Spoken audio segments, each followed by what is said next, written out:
1 Corinthians 10. Friends, I want to remind you that all of our ancestors walked under the cloud and went through the sea. This was like being baptized and becoming followers of Moses. All of them also ate the same spiritual food and drank the same spiritual drink, which flowed from the spiritual rock that followed them. That rock was Christ. But most of them did not please God, so they died and their bodies were scattered all over the desert. What happened to them is a warning to keep us from wanting to do the same evil things. They worshipped idols, just as the scriptures say, "The people sat down to eat and drink, then they got up to dance around." So don't worship idols. Some of those people did shameful things, and in a single day about 23,000 of them died. Don't do shameful things as they did.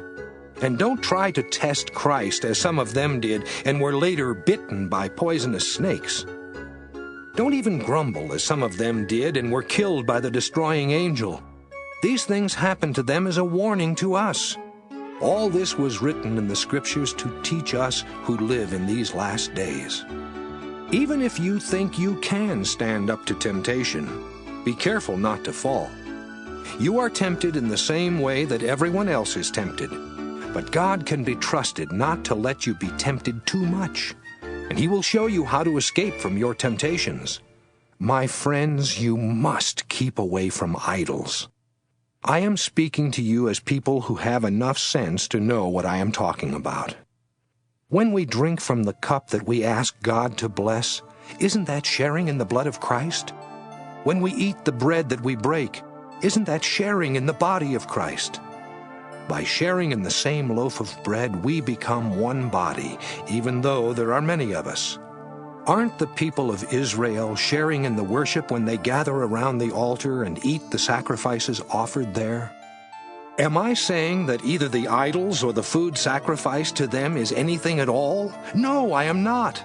That food is really sacrificed to demons and not to God. I don't want you to have anything to do with demons. You cannot drink from the cup of demons and still drink from the Lord's cup. You cannot eat at the table of demons and still eat at the Lord's table. We would make the Lord jealous if we did that. And we are not stronger than the Lord. Some of you say, we can do whatever we want to. But I tell you that not everything we do is good or helpful. We should think about others and not about ourselves.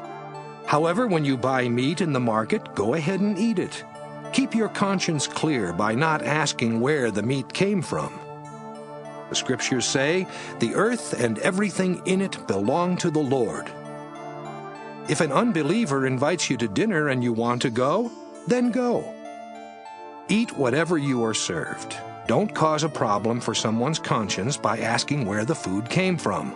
But if you are told that it has been sacrificed to idols, don't cause a problem by eating it. I don't mean a problem for yourself, but for the one who told you. Why should my freedom be limited by someone else's conscience? If I give thanks for what I eat, why should anyone accuse me of doing wrong? When you eat or drink or do anything else, always do it to honor God. Don't cause problems for Jews or Greeks or anyone else who belongs to God's church.